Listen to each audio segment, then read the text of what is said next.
Hello everyone, welcome to the audiobook. This is Sureka Ramachandran. Today's book is Out of Time, Book 3. Okay, guys, let's go inside the book. Out of Time, Lost on the Titanic, Book 3. Chapter 7 Stowaways. Ali, Vic, and Max tried to find their ways to the second class cabins where they knew Ruth was staying with her family. Luna ran along beside them, happy to be back with her family. On the way, Ali slipped back into the dining room where they would seen the silver teapot. The room was empty and some of the tables were set for breakfast. She slid one of the tablecloth off a table, wrapped the teapot inside, and slung it over her shoulder. This is ridiculous, Vic said. I don't know, Max said. I feel like Jennifer wouldn't tell us to get the teapot if it wasn't important. I don't like the idea of stealing, but all of this stuff will be at the bottom of the ocean soon, Alice said, shivering at the thought. Then now let's find Ruth. But the ship was so large and there were so many rooms and staircases and doors that they quickly realized they wouldn't never find Ruth in time. We need a better plan, said Max. Vic and Ali agreed. They were going to need to ask someone for help. The only person Ali could think of was Molly Brown. She could warn the crew. Ali told the boys they would listen to her before they would listen to us. Plus, she said she would be on the upper deck reading, so she should be easy to find. They are just going to think she is crazy, and she is going to think we are crazy, said Vic. It's a dumb idea. You have a better one? Asked Ali. Yeah, as a matter of fact, I do. Get Luna to chase her tail right now so we can get off this sinking ship. I don't care what you say. I am not going home without warning Ruth. Ali got up on tiptoe to try to make herself as tall as Vic. It didn't work. Okay, you two, Max said, gently pulling Ali and Vic away from each other. Don't fight. It's not going to help. It's a good plan, and Ali is right. We have to try. What about the whole changing history thing? Asked Vic. I think we should let it slide this one time, Max said. Ali had a valid point. Maybe the ripple effects will be good. And then we get Luna to chase her tail? Vic asked. Yes. Together they ran back up the grand staircase and found their way to the upper deck. It was freezing outside now and very dark. The wind nearly blew them over, and Ali wondered if Molly would even be out here anymore. Who could read in this wind? But they made their way towards the front of the ship anyway, and there were people there in spite of the cold, tucked into the little alcoves and protected from the wind. Bands played music, waiters served drinks, and there, sitting under a wool blanket and reading a book by the glow of a lamp, was a Molly Brown. Aha, the little fur-ball thief herself, she said when she saw Luna. Did you bring back my glove? No, ma'am, Alice said. We looked, but we couldn't find it. We are hoping Luna didn't eat it. She is the regular garbage truck, Max said. Well, blast if I have any idea what you're talking about, son, but it's high time everyone gets to the bed, I suppose. But we came to find you for a reason, Alice said. She cleared her throat.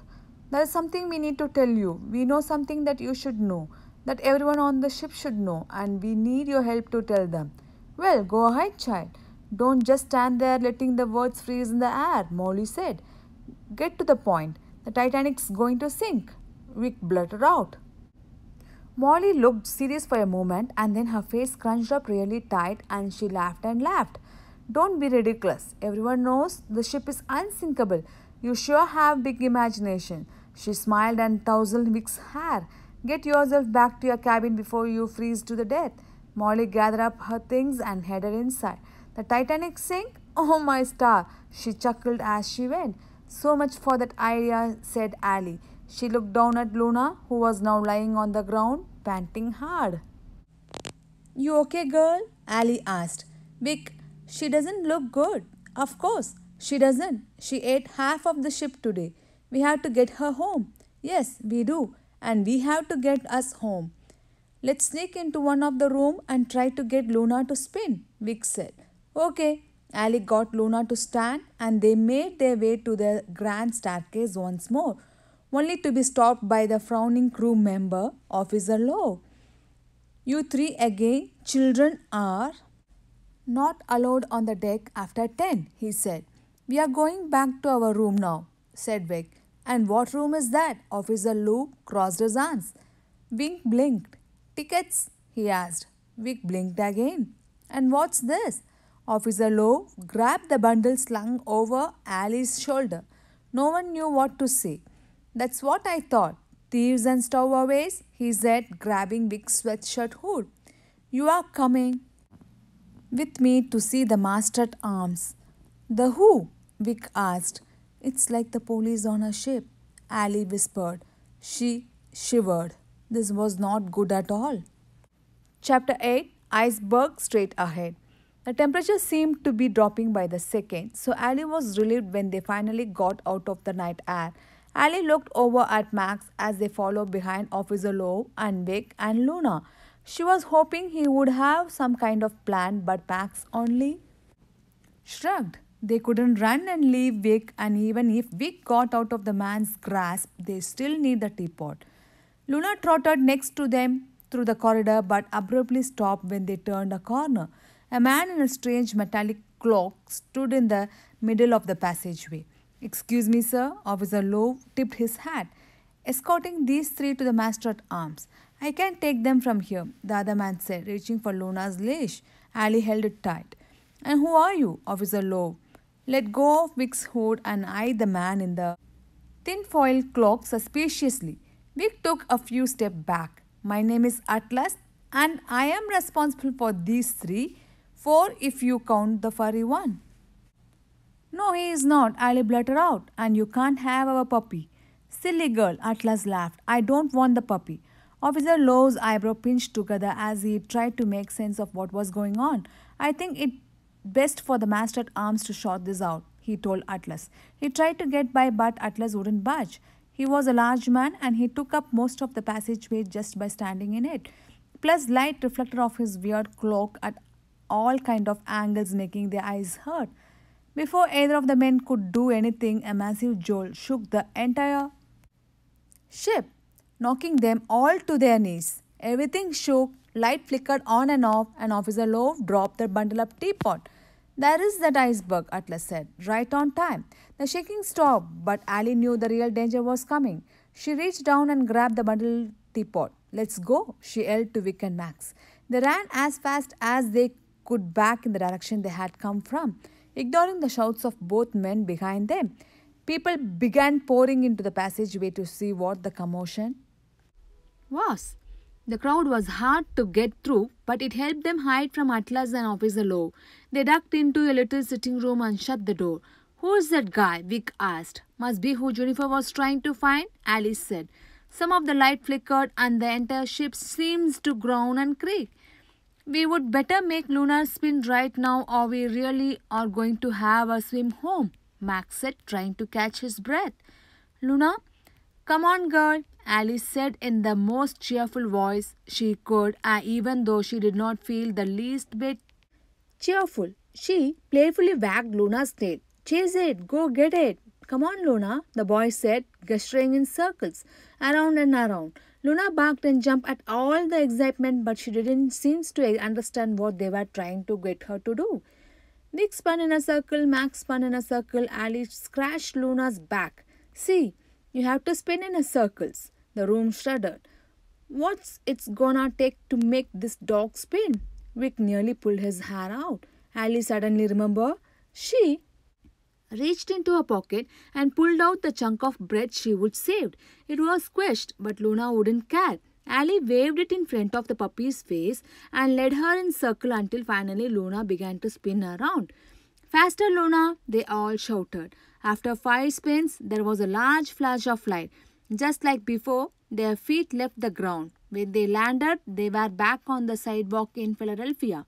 It was sunny and traffic was noisy. It was as if they would never even left. Alice still had a teapot slung over her shoulder and the bread in her hand.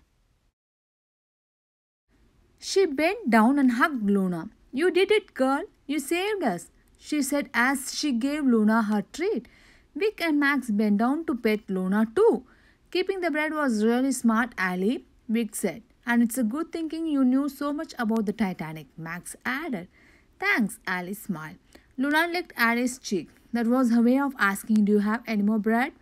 All right, we can't waste any more time. Vic took Luna's leash. We are going to the VE right this minute. Chapter 9 Back to Normal Almost. Luna recovered from her ordeal quite well.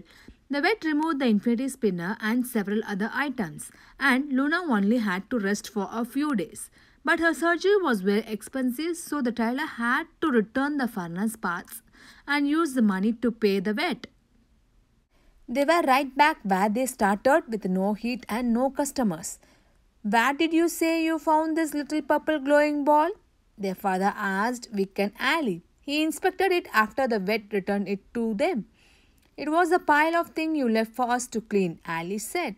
She and Vic had decided to keep quiet about Jennifer for now. They didn't know if they would even see her again. Can we keep it? Mr. Taylor tossed it to Ali. I guess. It doesn't look like it's worth anything. Just a toy. Ali looked at Vic, who was thinking the same thing. If only their dad knew the truth. Just then, the little bell on the door rang. Mr. Taylor looked up, hopeful. Oh, it's you? Yeah, just me, Max said. Sorry to disappoint. You are never a disappointment, Max, Mrs. Taylor said as she came into the room with polish and rags. We are just hoping for customer as always. She handed all three kids clean rags. How about we get back to work? Then Mr. Taylor went to the basement to try and get the furnace running again, and Mrs. Taylor closed herself in the office to work on some bookkeeping for the store. None of the kids were particularly excited about dusting and polishing, but they were happy to be home. Ali would take anything over being on the Titanic. The first thing she would done after getting home was to go online to look up Ruth and Molly. The Titanic still sank, but she was relieved to find that both Ruth family and Molly Brown had gotten off the ship and lived long lives. So did Officer Lowe? Maybe Molly had believed them after all, or maybe they were all just lucky. Ali would never know the truth, but she was still sad about all of the people who did not get off the ship, and she wondered what would have happened if they would warn the crew to avoid the iceberg. It was one of the many things she wished she could ask Jennifer. She also felt bad that her parents had to spend so much money at the VET. Annie wished she could do something to change all of it. If only we knew how to make the infinity spinner take us to the exact time we want to go to, she said as they cleaned. Then we could go back to last weekend and make sure Jennifer told us everything before Luna swallowed the spinner. I'm here to tell you everything now. The lady in a purple and green with the honey-colored eyes had appeared right in the middle of the room. Jennifer? Thank goodness you all made it back, Jennifer said. I mean, I already knew you would, but thank goodness. She bent down and patted Luna too. Glad to see you back in good health. Luna barked, but she didn't jump up. Are you going to tell us what's going on now? Ali asked. I am, Jennifer smiled. She pulled a thick, worn book from her bag. It said Thrasher Travel across the cover. This is your guide. This is the reason I am going to teach you how to use this infinity spinner. And the reason I exit at all. You exit because of a book? Vic asked. I exit because our family has a very special place in history, Jennifer said. Our family? Max asked.